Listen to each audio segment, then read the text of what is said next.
Students, once again I welcome you all to the e-learning platform by the Automobile Engineering Department of BSIET.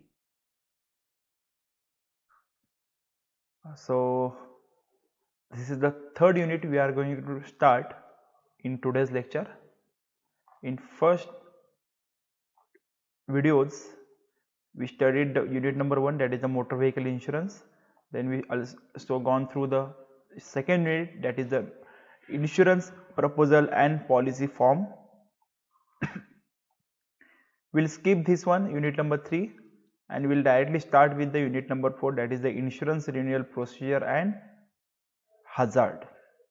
So this chapter is for 14 marks. So we'll start with the unit number 4. So the first point for this unit is insurance renewal procedure. In this we have to see need and definition and suitable examples.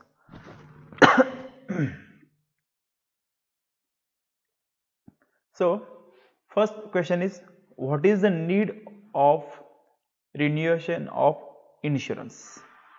काय गरज काय, insurance renew करायची गरज काय आहे? तर renew करायची गरज जर म्हणलं तर 1 वर्ष झाली की गाडीचा तुमचा इन्शुरन्स संपतोय आणि 1 वर्षानंतर जर तुम्ही इन्शुरन्स रिन्यू नाही केला तर त्यानंतर जे काय ॲक्सिडेंट होईल, त्यानंतर जी तुमची व्हेकल डॅमेज होईल, त्याचं पूर्ण जे चार्जेस असतील, त्याची जी फीज असेल ते स्वतः इन्शुअर्डला किंवा कस्टमरला बेअर करायला लागते. पण जर इन्शुरन्स जर 1 वर्षानंतर लगेच रिन्यू केला तर वर्षानंतर सुद्धा जे काय होणारा ॲक्सिडेंट असेल, थर्ड पार्टी इंजुरी असेल, हे सगळं जे आहे ते इन्शुरन्स कंपनी स्वतः बेअर करते. म्हणजे तुम्ही नॉमिनल तुम्हाला इन्शुरन्सचे चार्जेस भरायचे आहेत, प्रीमियम भरायचा आहे, पण पुढच्या 1 वर्षासाठी तुमची गाडी प्लस तुम्ही किंवा थर्ड पार्टी सगळे इन्शुअर्ड झालात, म्हणजे रिस्क फ्री झालात. तुमची जी रिस्क असेल ती इन्शुरन्स कंपनी घेणार आहे. पण जर तुम्ही रिन्यू नाही केलं तर चान्सेस काय आहेत, जर ॲक्सिडेंट झाला, काय व्हेकल डॅमेज झाली, तर जो काय खर्च होईल तो सगळा तुम्हाला पे करायचा आहे. एखाद्या केसमध्ये गाडीचं टोटल लॉस जरी झाली, म्हणजे मेजर ॲक्सिडेंट झाला आणि गाडी रिपेअरच होणार नाही आहे, 10 लाखाची गाडी आहे, तुम्ही 1 वर्षानंतर रिन्यू नाही केली पॉलिसी आणि इन्शुरन्सला खर्च 8 लाख येत असेल, गाडी होतच नसेल, तर 8च्या 8 लाख रुपये तुम्हाला द्यायचे आहेत. पण तीच जर तुमची इन्शुरन्स पॉलिसी असेल, रिन्यू केली असेल, 8 लाखामधले ॲटलिस्ट 7 लाख, जे डिपेंड्स किती तुमचा प्रीमियम तुमचे क्लेम सेटल होतोय त्यानुसार तुम्हाला जे चार्जेस आहेत ते तुम्हाला इन्शुरन्स कंपनीकडनं मिळणार आहे, किंवा कॅशलेस असेल तर डायरेक्ट इन्शुरन्स कंपनी ते पे करणार आहे. Initially buying and renewing car insurance policy involve making phone calls, meeting up with the vehicle insurance agent or visiting the insurance office personally. बघताय तुम्ही, जर तुमच्या घरामध्ये गाड्या असतील, तुम्ही इन्शुरन्स पॉलिसी जर रिन्यू करत असाल तर पहिल्यांदा काय होतं, जेव्हा तुमची इन्शुरन्स पॉलिसी संपत येते, 1 महिना राहतोय, तेव्हापासूनच तुम्हाला एकतर एजंटचे किंवा इन्शुरन्स कंपनीतून कॉल यायला लागतात की सर तुमची इन्शुरन्स पॉलिसी संपणार आहे, तुम्ही रिन्यू करा. मग त्यासाठी तुम्हाला काही फ्री ॲड ऑन कवर्स वगैरे दिले जातात. सर तुम्ही आत्ता रिन्यू केली तर तुम्हाला आम्ही फ्री चेकअप देतो, तुम्हाला फ्री व्हील बॅलन्सिंग देतो, व्हील वॉशिंग देतो, हे असे तुम्हाला कंपनीकडनं ऑफर्स मिळतात. नाहीतर तुम्ही काय करताय, तुम्हाला इन्शुरन्स कंपनीकडनं फोन येतो, एजंट्सकडनं येतो, किंवा तुम्ही पर्सनली इन्शुरन्स कंपनीमध्ये जाऊन जो फॉर्म आहे रिन्युअलचा फॉर्म, किंवा तुम्हाला घरी रिन्युअलचं लेटर येतं आहे, ते रिन्युअलचं लेटर घेऊन तुम्ही कंपनीमध्ये जाताय, स्वतः फी पे करताय आणि तुम्ही डायरेक्टली इन्शुरन्स रिन्यू करताय. And let's not forget the most time consuming part, correcting a bunch of hard copies required for the renewal. Now car insurance renewal has become a cakewalk. You can get it done in few clicks. In this article we will explain you the simple steps for the online insurance renewal. Normal insurance renewal मध्ये कसं होतं की तुम्हाला 10 दिवस आधी किंवा 15 दिवस आधी किंवा काही केसमध्ये महिनाभर आधी तुम्हाला रिन्युअल नोटीस घरी येते. म्हणजे समजा माझा आता HDFCचा इन्शुरन्स आहे, माझ्या गाडीचा बुलेटचा HDFCचा इन्शुरन्स आहे आणि माझी समजा आता 1 जानेवारीला मला माझी पॉलिसी संपते आहे, तर मला 1 डिसेंबर पासून रिन्युअलचे मेसेज यायला लागतात, रिन्युअलसाठी कॉल यायला लागतोय, प्लस एक रिन्युअल नोटीस माझ्या पोस्टल ॲड्रेसवर, माझ्या घरच्या ॲड्रेसवर एक रिन्युअल नोटीस येते, ज्यामध्ये सगळं मेन्शन केलेलं असतं की मला नवीन पॉलिसीला किती प्रीमियम बसणार आहे, माझ्या गाडीची IDV म्हणजे इन्शुअर्ड डिक्लेअर व्हॅल्यू किती असणार आहे, त्यामध्ये काय काय कव्हर होणार आहे, माझा NCB असेल तर नो क्लेम बोनस किती असणार आहे, हे सगळे डिटेल्स त्या रिन्युअल नोटीसमध्ये येतात, प्लस फायनल अमाऊंट किती मला मिळणार आहे ही सगळी त्यामध्ये असते. मग ते काय मी डायरेक्टली ती त्यामध्ये पेमेंटची रिसिप्ट सुद्धा असते, त्यामध्ये मी डिटेल्स पेमेंटची भरून डायरेक्टली इन्शुरन्स कंपनीमध्ये जाऊन मी तो रिन्युअल नोटीस जे आहे किंवा रिन्युअलचा फॉर्म आहे सबमिट करायचा, पेमेंट करायचं, माझ्या गाडीची पॉलिसी रिन्यू झाली. हे एक बेसिक सिंपल स्टेप आहे रिन्युअलची. दुसरी काय आहे, तुम्ही आता ऑनलाईन करू शकता. आजकाल सगळं जग जे आहे ते ऑनलाईन झालेलं, तुम्ही बघताय की प्रत्येक गोष्ट तुम्ही ऑनलाईन करताय. तर 5 सिंपल स्टेपमध्ये तुम्ही कार रिन्युअल किंवा तुमचे 2 व्हीलर रिन्युअल, व्हेकलचे इन्शुरन्स रिन्युअल तुम्ही करू शकता. ते कसं काय, तर त्यासाठी काय काय डॉक्युमेंट्स लागणार, details required for car insurance renewal policy.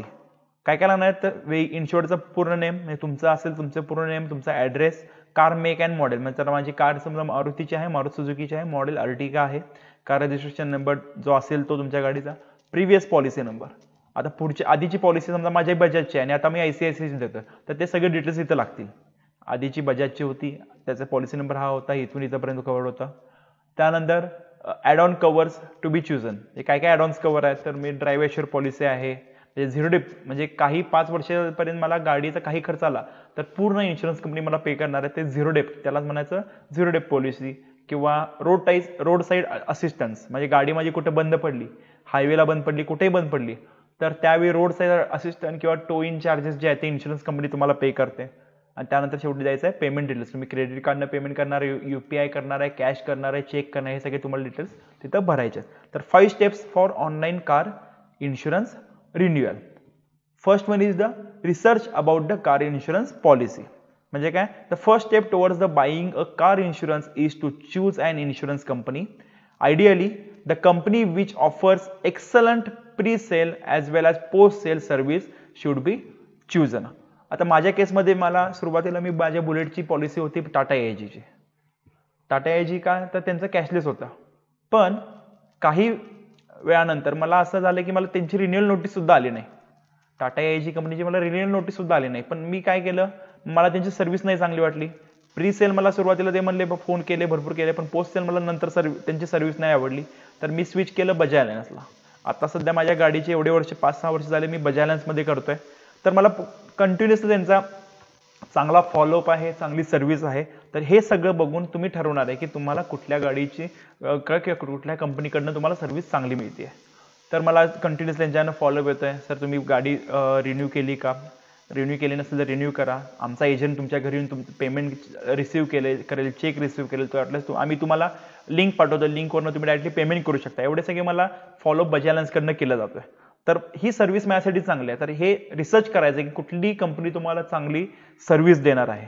त्याचबरोबर हे पण तुम्ही कम्पेअर करणार आहे की बजाज अलायन्स मला 1000 रुपये प्रीमियम देते, तर टाटा AIG मला 1200 देते, रिलायन्स मला 900 देते, किंवा HDFC मला 1300 देते. म्हणजे ह्यामध्ये डिफरन्स काय आहे, एक्स्ट्रा कवर कशामध्ये दिलाय का, 900 रुपयाला पण सेम कवर आहे आणि 1300ला पण सेम कवर आहे, तर मी 900ची प्रेफर करणार.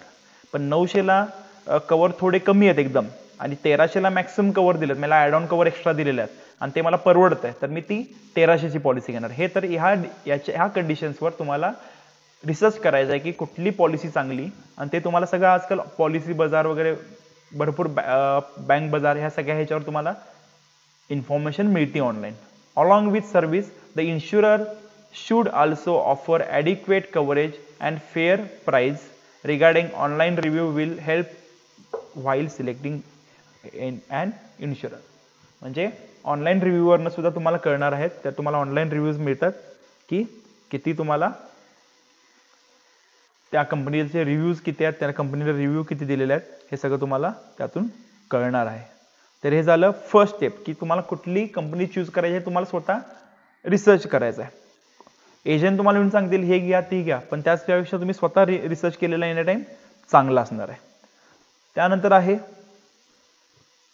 Finalise type of insurance policy. आता type of insurance policy finalise करायची, कुठली कशी करायची आहे, तर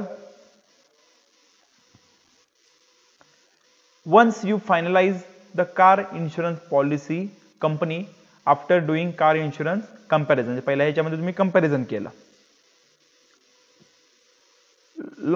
log in to their website and find the relevant car insurance product. आता मी काय बजाजची मी फायनल केलेली आहे की मला बजाजचीच घ्यायची आहे, तर मी त्यांच्या कंपनीच्या पॉलिसीमध्ये जाईन किंवा मी पॉलिसी बाजार जाईल, बँक बाजारला जाईन, भरपूर ऑप्शन्स आहेत, त्यामध्ये जाऊन बघणार की मला कुठली माझ्यासाठी चांगली आहे, मला हे ॲड ऑन कवर, ही मला प्रीमियम पाहिजे, एवढ्या प्रीमियमची मला पाहिजे, माझ्या गाडीची ID बी एवढी पाहिजे, यानुसार मी त्यांचे प्रोडक्ट्स कुठले कुठले आहेत ते सगळे चेक करणार. त्यानंतर here you need to decide the type of policy you want to purchase. म्हणजे त्यामध्ये थर्ड पार्टी तुम्हाला घ्यायची आहे काय, कॉम्प्रिहेन्सिव्ह घ्यायची आहे. थर्ड पार्टी म्हणजे माहिती आहे तुम्हाला की फक्त अदर दॅन द इन्शुर्ड व्हेकल सुद्धा कव्हर होणार नाही किंवा इन्शुर्ड सुद्धा कव्हर होणार, ओनर सुद्धा कव्हर होणार नाही. अदर दॅन ओनर, जर त्या ॲक्सिडेंटमध्ये कोण एंगेज झालं, त्याला काही इजा झाली, त्याचं काय झालं किंवा अदर व्हेकल जर डॅमेज झाली, तर त्याचे जे खर्च आहे तो तुम्हाला इन्शुरन्स कंपनीकडनं मिळणार आहे. हे थर्ड पार्टीमध्ये झालं. त्यानंतर कॉम्प्रिहेन्सिव्ह कार इन्शुरन्स म्हणजे काय, सगळं त्यामध्ये तुम्ही ॲड ऑन कव्हर घेऊ शकता. ड्राईव्ह ॲश्युअर वगैरे जे आहे ते आपण थर्ड स्टेपमध्ये बघतोय. तर कॉम्प्रिहेन्सिव्हमध्ये ओनर पण कव्हर होतोय, गाडी पण कव्हर होते, थर्ड पर्सन सुद्धा कव्हर होतोय. हे सगळे कॉम्प्रिहेन्सिव्ह पॉलिसीमध्ये कव्हर होतात. तर depend on your choice, you have to select whether you have to go for the third party or comprehensive car insurance policy. A third party policy is mandatory by law and covers third party liability. हे compulsory आहे. आता पण जर तुम्ही नवीन गाडी घेतली तर तुम्हाला 5 वर्षाचा थर्ड पार्टी इन्शुरन्स घेणं कंपल्सरी आहे. तुम्ही घेताय तुमच्या गाडीचे आणि त्यानंतर 1 वर्षानंतर फक्त तुम्ही कॉम्प्रिहेन्सिव्हचे चार्जेस तुम्ही पे करताय. पण as per the law third party असणं हे कंपल्सरीच आहे. जर नसेल तर तुम्हाला you have to pay the fine. Whereas a comprehensive policy cover third party liability as well as own damage. Third party मध्ये थर्ड पार्टी सुद्धा कव्हर होते आणि प्लस ओन डॅमेज सुद्धा कव्हर होते. Plus you can enhance the coverage with the add-ons. तुमचे add-ons वापरून तुम्ही तुमचे कव्हरेज वाढू शकता. तर ॲडॉन्स काय काय त्यानंतर ते आपण फोर्थ स्टेपमध्ये बघू. तर त्यानंतर तुमचे डिटेल्स सगळे भरायचे आहेत. तुमचं नाव, ॲड्रेस, पत्ता, जे मोबाईल नंबर, एज वगैरे जे असेल, गाडीची माहिती सगळी अशी, गाडीचं मेक, मॉडेल, त्याला काय कुठं डॅमेज आहे का, प्लस तुमचे किती किलोमीटर रनिंग झालेलं आहे, स्टार्टर आहे, विदाऊट स्टार्टर आहे, अलॉय व्हील्स आहेत, नॉर्मल व्हील्स आहेत, सगळे जे डिटेल्स आहेत ते सगळे तुम्हाला इथं थर्ड स्टेपमध्ये भरायचं आहेत. त्यानंतर step 4, select add on. If you have opted for comprehensive car insurance policy you can select add on cover. Third पार्टीला करू शकत नाही, तर हे कॉम्प्रिहेन्सिव्ह किंवा फुल इन्शुरन्समध्ये तुम्हाला करता येईल. Add-on covers to extend the scope of your basic car insurance policy. Commonly offer car insurance add-on covers are zero depreciation. Zero depreciation म्हणजे काय, with this add-on your insurer will not consider the depreciation of your car at the time of the claim. म्हणजे bumper जो आहे तो प्लास्टिकचा आहे. आता normal जर तुमचा झिरो डिप्रिशिएशन नसेल तर 50% चार्जेस ह्या प्लास्टिक पार्टचे इन्शुर्डनं बेअर करायचे असतात. पण झिरो डिप्रिशिएशनला टोटल चार्जेस जे आहेत 100% हे इन्शुरन्स कंपनीज पे करते. प्लस पार्ट्सना दरवर्षी डिप्रिशिएशन असतं. 1 वर्षानंतर 10% 20% 30% असे डिप्रिशिएशन असतात की ते पर्सेंटेज चार्जेस जे आहेत पार्टचे ते इन्शुर्डनं पे करायचे असतात. पण झिरो डिप्रिशिएशनमध्ये 100% चार्जेस जे आहेत ते इन्शुरन्स कंपनीज पे करणार आहे. पण ह्याचा थोडा प्रीमियम तुम्हाला जास्त जातोय. त्यानंतर रोड साईड असिस्टन्स, जसं मी सांगितलं होतं, गाडी कुठं हायवेला बंद पडली, काय प्रॉब्लेम आला तर तुम्हाला रोड साईड असिस्टंट, त्यामध्ये तुमच्या इथं रिपेअरकडनं माणसं येतील, ते सगळ्यात जो चार्जेस आहेत ते सुद्धा इन्शुरन्स कंपनीज बेअर करणार आहे. Return to invoice during the theft or natural calamities, म्हणजे गाडी चोरीला गेली, त्यानंतर समजा काहीतरी मोठा फ्लड आलं, काय झालं आणि त्यामध्ये गाडीचं टोटल लॉस करायची पाळी आली, तर ह्या केसमध्ये जेवढी इनव्हॉइस होतं, हे समजा माझ्या गाडीची इनव्हॉइसची इनव्हॉइस म्हणजे किंमत जी आहे ती 1 लाख रुपये बुलेटची, तर 1 लाखाला 1 लाख रुपये मला इन्शुरन्स कंपनीकडनं चार्जेस जे आहेत ते मला पे होणार. तर so this is the return to invoice. जेवढे गाडीची कंपनी आहे तेवढं तुम्हाला क्लेम मिळणार आहे. इंजिन प्रोटेक्शन आहे. नॉर्मल पॉलिसीमध्ये इंजिन प्रोटेक्शन नसते. इंजिनमध्ये काय पार्ट खराब झाले, डॅमेज झाले तर ते सुद्धा तुम्हाला ह्या पॉलिसीमध्ये मिळणार आहे. NCB protect, you will be allowed to make 2 claims and still remain your no claim bonus with the add-on. म्हणजे नो क्लेम बोनस तुम्ही आहे तसा तुमचा ठेवू शकताय, 5%, 10%, 20%, त्याचे सुद्धा चार्जेस तुम्हाला एक्स्ट्रा पे करायचे आहेत. कन्झ्युमेबल कव्हरेज म्हणजे तुमचे जे कन्झ्युमेबल्स आहेत, usually the repairing and replacing cost consumables in the insurance is deducted at the time of the claim. ते डिडक्ट केले जातात.